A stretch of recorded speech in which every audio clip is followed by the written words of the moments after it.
नमस्कार मंडळी. तर ना ह्या वर्षी आम्ही गणपतीला भारतात नव्हतो, तर तिकडची धमाल तर नाही तुम्हाला दाखवता आली.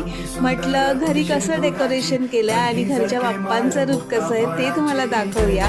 तर ना ह्या वर्षी हिमालय पर्वत आणि एकंदरीत केदारनाथचा देखावा केला होता.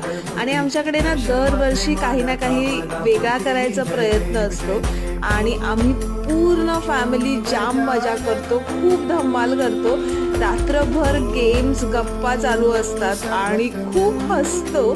सगळे जमले की छान वाटतं आणि दिवस कसे निघून जातात ना कळतच नाही. तर विसर्जनाचा दिवस कुणालाच हवासा वाटत नाही, पण बाप्पा जातात ते पुढच्या वर्षी लवकर येण्यासाठी हाच विचार करून बाप्पांचा ह्या वर्षी निरोप घेऊया आणि बाप्पा सगळ्यांना सुख शांती समाधान आणि छान आरोग्य देव हीच प्रार्थना करूया. तर बोला गणपती बाप्पा मोरया, पुढच्या वर्षी लवकर या.